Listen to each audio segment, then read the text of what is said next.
Nursing, AIIMS BSc nursing and ABVME paramedical entrance exam 2025 से related important chemistry question paper को हम लोग यहाँ पे डिस्कस करेंगे, जो कि आपके एंट्रेंस एग्ज़ाम के लिए मोस्ट इम्पॉर्टेंट क्वेश्चंस है। सो यहाँ पे जो केमिस्ट्री सेक्शन से फर्स्ट क्वेश्चन पूछा गया है, निम्न में से किस रसायन के कारण पटाखा फूटने से चमकदार लाल रंग दिखाई देता है। जो पटाखे होते हैं वह जो है किस रसायन के कारण या केमिकल के कारण जो है चमकदार लाल रंग के दिखाई देते हैं, ये बताना है। फर्स्ट ऑप्शन है सोडियम, सेकेंड है सल्फर, थर्ड ऑप्शन है मैग्नीशियम एंड लास्ट ऑप्शन है स्ट्रांसियम। तो कोई पटाखा जब वह ब्लास्ट होता है तो वह फूटने पर जो है रेड रेड दिखता है, वह जो है स्ट्रांसियम के कारण दिखाई देता है। ऑप्शन डी जो है करेक्ट ऑप्शन रहेगा, स्ट्रांसियम। अगला प्रश्न है डीडीटी का रासायनिक सूत्र क्या है। तो डीडीटी का जो नाम होता है पूरा जो है डाइक्लोरोडाइफेनिल ट्राइक्लोरोइथेन होता है। क्या ट्राइक्लोरोइथेन, डाइक्लोरोडाइफेनिल ट्राइक्लोरोइथेन जो है वह डीडीटी का रासायनिक नाम होता है। बट यहाँ पे रासायनिक सूत्र पूछा है, तो फर्स्ट ऑप्शन दिया गया है C14H9Cl5, सेकेंड ऑप्शन है C4H9C5, थर्ड ऑप्शन है C19H9C15, लास्ट ऑप्शन है C2H9C3। तो जो डीडीटी होता है उसका जो रासायनिक सूत्र होता है वह जो है C14H9Cl5 होता है। ऑप्शन ए जो है करेक्ट ऑप्शन रहेगा।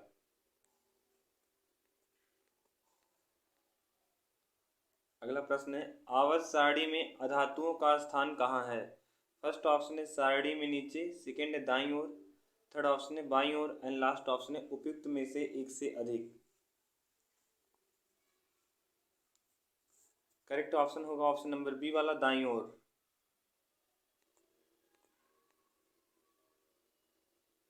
अगला प्रश्न है यस ब्लॉक के पहले समूह के तत्वों को भी जाना जाता है किसके रूप में। फर्स्ट ऑप्शन है क्षारीय धातु, सेकेंड है क्षारीय मृदा धातु, थर्ड ऑप्शन है हैलोजन एंड लास्ट ऑप्शन है उत्कृष्ट गैस। तो उत्कृष्ट गैस में आ जाता है जैसे कि रेडान हो गया, जीनान हो गया, क्रिप्टान हो गया, ये सभी आ जाते हैं जो है उत्कृष्ट गैस में। बट यहाँ पे पूछा कि इस ब्लॉक के पहले समूह के तत्वों को किसके रूप में जाना जाता है। तो करेक्ट ऑप्शन होगा यहाँ पे हम लोग का ऑप्शन नंबर फर्स्ट वाला, क्षारीय धातु। क्षारीय धातु के रूप में जाना जाता है, एल्कली मेटल्स। अगला प्रश्न है निम्नलिखित में से कौन सा रासायनिक तत्व क्षारीय मृदा धातुओं के समूह से संबंधित नहीं है। फर्स्ट ऑप्शन है कैल्शियम, सेकेंड है बेरियम, थर्ड ऑप्शन है रेडियम एंड लास्ट ऑप्शन है पोटेशियम। तो करेक्ट ऑप्शन हो जाएगा हम लोग का यहाँ पे ऑप्शन नंबर डी वाला, जो पोटेशियम 19 जिसका एटॉमिक मास होता है, एटॉमिक नंबर होता है। तो यह जो है रासायनिक एक ऐसा रासायनिक तत्व है जो कि क्षारीय मृदा धातुओं के समूह से संबंधित नहीं है। अगला प्रश्न है निम्नलिखित में से किस तरल पदार्थ में सोडियम धातु को सुरक्षित रूप से संग्रहित किया जा सकता है। तो फर्स्ट ऑप्शन है जल, सेकेंड है तनु सल्फ्यूरिक अम्ल, थर्ड ऑप्शन है केरोसिन एंड लास्ट ऑप्शन है उपयुक्त में से एक से अधिक। तो सोडियम धातु को जो है हम केरोसिन ऑयल, जो मिट्टी का तेल होता है उसमें जो है प्रिजर्व करके रखते हैं। ऑप्शन सी जो है करेक्ट ऑप्शन रहेगा, केरोसिन। अगला प्रश्न है सोडियम हाइड्रोक्साइड का उपयोग किया जाता है किसके लिए नहीं। फर्स्ट ऑप्शन है साबुन बनाने के, सेकेंड है अखबार बनाने के, थर्ड ऑप्शन धातुओं में चिकनाई कम करने एंड लास्ट ऑप्शन है आचार के परीक्षण। तो जो सोडियम हाइड्रोक्साइड होता है इसका उपयोग जो है हम लोग आचार के परीक्षण में नहीं करते हैं। ऑप्शन डी जो है करेक्ट ऑप्शन रहेगा। अगला प्रश्न यहाँ पे दिया गया है जैसे जैसे आप वर्ग में नीचे जाते हैं तो परमाणु आकार का क्या होता है। फर्स्ट ऑप्शन है 3 गुना हो जाता है, सेकेंड है कम हो जाता है, थर्ड ऑप्शन है बढ़ता जाता है एंड लास्ट ऑप्शन है कोई परिवर्तन नहीं होता है। जैसे जैसे हम वर्ग में क्या करते हैं टॉप से नीचे आते हैं, लेफ्ट की टॉप टू बॉटम आते हैं, तो वैसे वैसे परमाणु आकार जो होता है वह जो है बढ़ता जाता है। ऑप्शन सी जो है करेक्ट ऑप्शन रहेगा, क्या होगा, इंक्रीज होता है। अगला प्रश्न है, निम्नलिखित में से कौन सा कथन कपूर और अमोनियम क्लोराइड के बारे में सही है। तो यहाँ पे जो फर्स्ट ऑप्शन दिया है वह दोनों अकार्बनिक यौगिक हैं। सेकेंड है ये दोनों ही कार्बनिक यौगिक हैं। थर्ड ऑप्शन है दोनों ही ऊर्ध्वपातन होते हैं। एंड लास्ट ऑप्शन है 2 और 3 दोनों सही है। तो करेक्ट ऑप्शन हम लोग का ऑप्शन नंबर यहाँ पे थर्ड वाला, दोनों ही ऊर्ध्वपातन होते हैं। ऑप्शन सी जो है करेक्ट ऑप्शन रहेगा। अगला प्रश्न यहाँ पे दिया है, निम्नलिखित में से कौन सी प्रक्रिया वर्षा होने के लिए जिम्मेदार है। फर्स्ट ऑप्शन है वाष्पीकरण और संघनन। सेकेंड है वाष्पीकरण।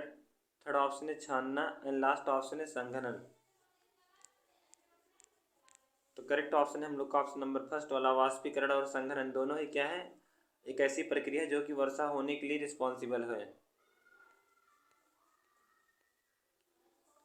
अगला प्रश्न है, निम्न में से कौन सा एक नाइट्रोजनी उर्वरक नहीं है। फर्स्ट ऑप्शन है सुपर फास्फेट। सेकेंड है यूरिया। थर्ड ऑप्शन है ammonium nitrate and last option है अमोनियम सल्फेट। तो कौन नाइट्रोजनी उर्वरक नहीं है, तो करेक्ट ऑप्शन होगा ऑप्शन नंबर ए वाला, सुपर फास्फेट। अगला प्रश्न है, निम्नलिखित में से कौन सा प्रकाश रासायनिक धूम कोहरे के लिए आवश्यक नहीं है। फर्स्ट ऑप्शन है SO2। सेकेंड है हाइड्रोकार्बन। थर्ड ऑप्शन है सूर्य का प्रकाश एंड लास्ट ऑप्शन यहाँ पे दिया है उपयुक्त में से एक से अधिक। तो करेक्ट ऑप्शन यहाँ पे हो जाएगा हम लोग का ऑप्शन नंबर फर्स्ट वाला, SO2।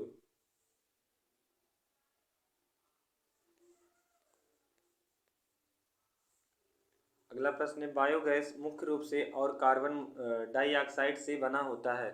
जो बायोगैस है वह मुख्य रूप से किससे और कार्बन डाइऑक्साइड किससे किससे मतलब मिलकर बना होता है बताना है। First option ethane. सेकेंड है क्लोरीन। थर्ड ऑप्शन है methyl isocyanate and last option है मीथेन। तो अगर पूछा जाए कि भोपाल गैस क्या, भोपाल गैस त्रासदी में किस गैस का रिसाव हुआ था, तो करेक्ट ऑप्शन रहेगा ऑप्शन नंबर सी वाला, क्या रहेगा, मिथाइल आइसोसाइनेट, MIC।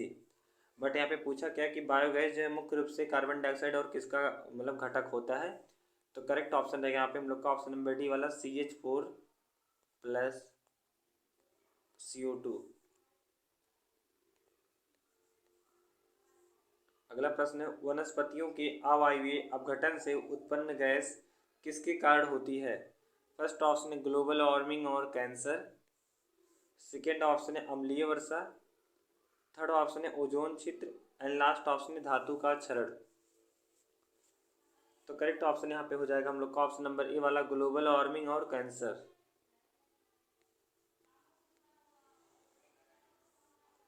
अगला प्रश्न है, इनमें से किसकी इलेक्ट्रॉन बंधुता इलेक्ट्रॉन एफिनिटी सबसे कम है। फर्स्ट ऑप्शन है फ्लोरीन। सेकेंड है क्लोरीन। थर्ड ऑप्शन है ब्रोमीन एंड लास्ट ऑप्शन है आर्गन। तो जो आर्गन होता है इसी की इलेक्ट्रॉन एफिनिटी सबसे कम है।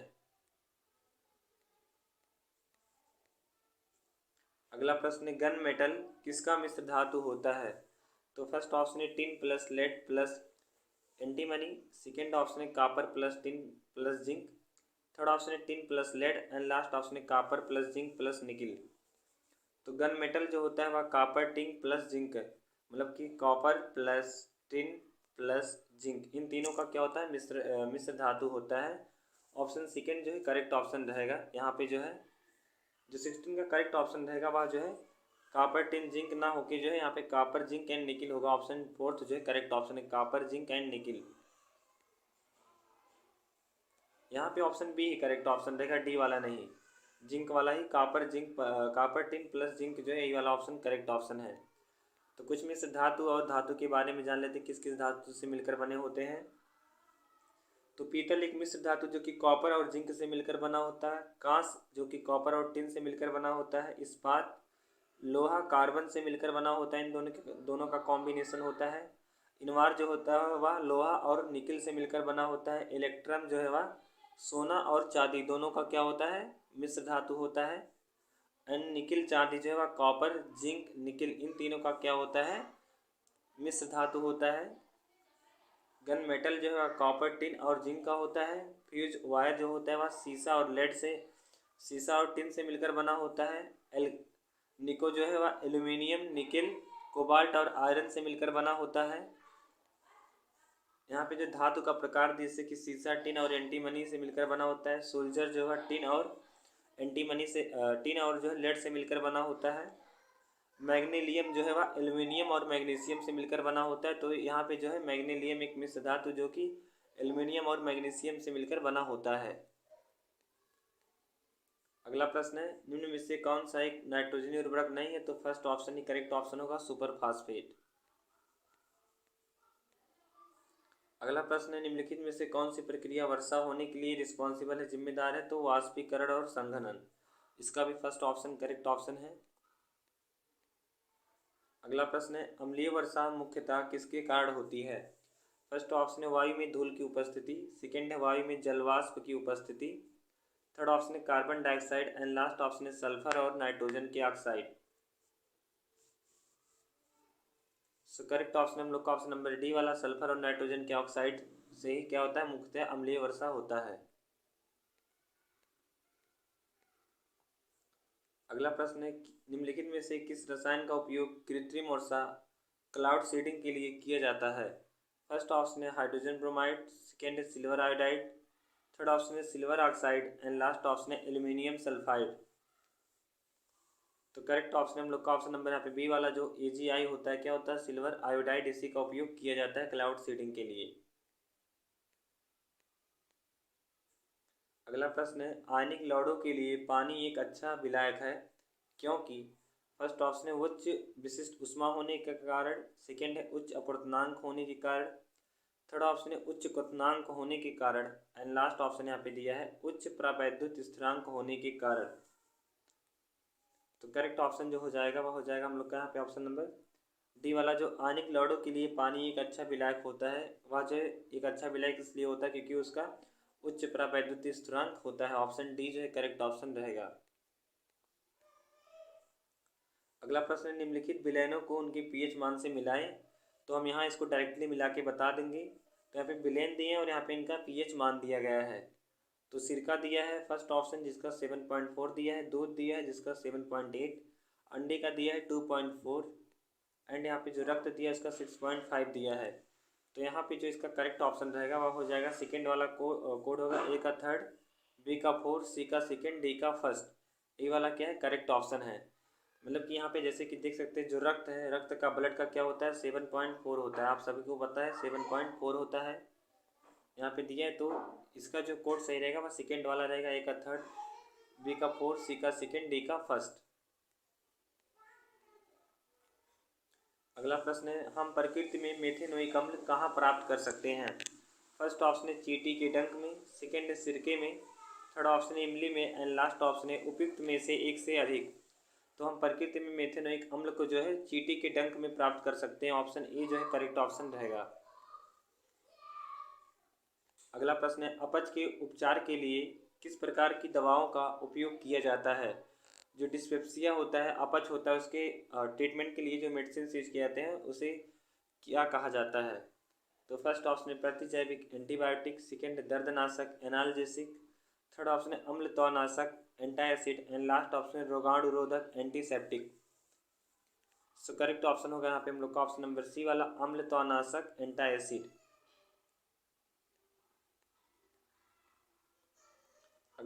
अगला प्रश्न यहाँ पे, खाना पकाने वाली गैस मुख्य रूप से निम्नलिखित कौन सी दो गैसों का मिश्रण होता है? फर्स्ट ऑप्शन है मीथेन और इथेन, सेकेंड है इथेन और प्रोपेन, थर्ड ऑप्शन है प्रोपेन और ब्यूटेन एंड लास्ट ऑप्शन है ब्यूटेन और पेंटेन। तो करेक्ट ऑप्शन हो जाएगा यहाँ पे हम लोग का जो है ऑप्शन नंबर सी वाला, प्रोपेन और ब्यूटेन का मिश्रण होता है। अगला प्रश्न है, अम्लीय वर्षा का जो एसिड रेन होता है, क्या एसिड रेन, उसका pH मान कितना होता है? फर्स्ट ऑप्शन है 5.6 से कम, सेकेंड है 5.6 से अधिक, थर्ड ऑप्शन है 7.0 के बराबर एंड लास्ट ऑप्शन है 7.0 से अधिक। तो करेक्ट ऑप्शन है ऑप्शन नंबर फर्स्ट वाला, 5.6 से कम जो है वह अम्लीय वर्षा का pH मान होता है। अगला प्रश्न है, संक्षारण किस प्रकार की अपक्रिया का उदाहरण है? तो कोरोजन जो होता है, क्या कोरोजन, वह किस प्रकार के रिएक्शंस का एग्जाम्पल है? फर्स्ट ऑप्शन है विस्थापन अपक्रिया, सेकेंड है ऑक्सीकरण अपक्रिया, थर्ड ऑप्शन है द्विविस्थापन अपक्रिया एंड लास्ट ऑप्शन है उपयुक्त में से एक से अधिक। तो संक्षारण जो होता है वह ऑक्सीकरण ऑक्सीडेशन रिएक्शन का एग्जाम्पल होता है। ऑप्शन बी जो है करेक्ट ऑप्शन है। अगला प्रश्न है सूर्य में ऊर्जा का स्रोत निम्न के कारण है।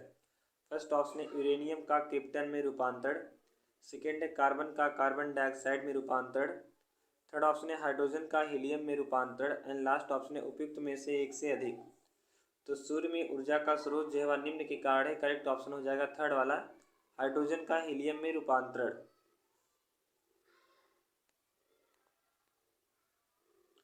अगला प्रश्न है निम्नलिखित में से कौन सा उत्पाद सड़कों के निर्माण के लिए उपयोग किया जाता है। फर्स्ट ऑप्शन है कोक, सेकेंड है बिटुमेन, थर्ड ऑप्शन है paraffin and last option naphthalene. तो correct option option number B वाला बिटुमेन। अगला प्रश्न है कार्बन डाइऑक्साइड जब अधिक मात्रा में प्रवाहित किया जाता है तो चूने का पानी फिर से रंगहीन हो जाता है, इसका क्या कारण है। फर्स्ट ऑप्शन है कैल्शियम कार्बोनेट, सेकेंड है कैल्शियम बाइकार्बोनेट, थर्ड ऑप्शन है calcium chloride and last option है कॉपर कार्बोनेट। तो करेक्ट ऑप्शन होगा हम लोग का ऑप्शन नंबर यहाँ पे बी वाला, कैल्शियम बाइकार्बोनेट। अगला प्रश्न है बेरियम नाइट्रेट का उपयोग सिग्नल फ्लेयर्ड संकेत संस्फुर और चमकीले रूप में किया जाता है, तो किस रंग में जलने वाली आतिशबाजी में, यह जो है आतिशबाजी में किस रंग में जलती ही बताना है। तो फर्स्ट ऑप्शन यहाँ पे दिया है नारंगी, सेकेंड है नीला, थर्ड ऑप्शन है पीला एंड लास्ट ऑप्शन यहाँ पे तो जो दिया गया है हरा। तो करेक्ट ऑप्शन हम लोग का ऑप्शन नंबर 4 वाला हरा। अगला प्रश्न है यूरिया आमतौर पर इस्तेमाल किया जाने वाला नाइट्रोजन आधारित उर्वरक अमोनिया और अपक्रिया द्वारा तैयार किया जाता है, तो किसके बीच जो है अमोनिया और किसके बीच अपक्रिया के द्वारा तैयार किया जाता है बताना है। फर्स्ट ऑप्शन है कार्बन डाइऑक्साइड, सेकेंड है हाइड्रोजन, थर्ड है ऑक्सीजन, लास्ट ऑप्शन है सल्फर। तो करेक्ट ऑप्शन होगा ऑप्शन नंबर फर्स्ट वाला, यह जो है NH3 प्लस CO2 के बीच रिएक्शंस के द्वारा प्रोड्यूस किया जाता है। अगला प्रश्न है पोटेशियम परमैंगनेट का उपयोग पानी को शुद्ध करने के लिए किया जाता है क्योंकि यह फर्स्ट ऑप्शन है रोगाणु मुक्त करता है, सेकेंड है ऑक्सीकरण करता है, थर्ड ऑप्शन है अपचयन करता है एंड लास्ट ऑप्शन है निक्षालन करता है। तो करेक्ट ऑप्शन यहाँ पे हो जाएगा हम लोग का जो पोटेशियम परमैंगनेट है क्या KMnO4 जिसे लाल दवा के नाम से भी जाना जाता है, इसका उपयोग पानी को शुद्ध करने के लिए किया जाता है क्योंकि यह जो है ऑक्सीकरण करता है। ऑप्शन बी जो है करेक्ट ऑप्शन रहेगा, ऑक्सीकरण करता है। अगला प्रश्न है अन्य धातुओं के साथ पारे के विलयन को, पारा मतलब कि Hg जो मरकरी होता है उसके विलयन को क्या कहा जाता है। तो फर्स्ट ऑप्शन है संतृप्त विलयन, सेकेंड असंतृप्त विलयन, थर्ड ऑप्शन है अमलगम एंड लास्ट ऑप्शन है अति संतृप्त विलयन। तो अन्य मेटल्स के साथ पारे के विलयन को अमलगम कहा जाता है। ऑप्शन सी जो है करेक्ट ऑप्शन रहेगा। अगला प्रश्न है बेरियम सल्फेट पर पैलेडियम PD/BaSO4 को किस नाम से भी जाना जाता है। फर्स्ट ऑप्शन है हिलमैन अपक्रिया उत्प्रेरक, सेकेंड है कैनिजारो अपक्रिया उत्प्रेरक, थर्ड ऑप्शन है रोजेनमुंड उत्प्रेरक एंड लास्ट ऑप्शन है एल्डोल अपक्रिया उत्प्रेरक। तो PD/BaSO4 कैटालिस्ट का जो प्रयोग किया जाता है यह जो है रोजेनमुंड अपक्रिया में किया जाता है, तो यह रोजेनमुंड कैटालिस्ट है। ऑप्शन सी जो है करेक्ट ऑप्शन है। अगला प्रश्न है निम्नलिखित में से किस कोलाइड में प्रक्षेपण माध्यम द्रव है। फर्स्ट ऑप्शन है कुहासा, सेकेंड है फेन, थर्ड ऑप्शन है जेली एंड लास्ट ऑप्शन है शेविंग क्रीम। तो करेक्ट ऑप्शन हो जाएगा हम लोग का ऑप्शन नंबर डी वाला, शेविंग क्रीम में। अगला प्रश्न है रासायनिक अपक्रियाओं के अंत में उत्प्रेरक किस अवस्था में रहता है। फर्स्ट ऑप्शन है मात्रा में अपरिवर्तित लेकिन संरचना में परिवर्तित, सेकेंड है मात्रा और संरचना में अपरिवर्तित, थर्ड ऑप्शन है संरचना में अपरिवर्तित लेकिन मात्रा में परिवर्तित एंड लास्ट ऑप्शन है उपयुक्त में से एक से अधिक। तो करेक्ट ऑप्शन है ऑप्शन नंबर बी वाला, मात्रा और संरचना में क्या होता है अपरिवर्तित रहता है। ऑप्शन बी जो है करेक्ट ऑप्शन है।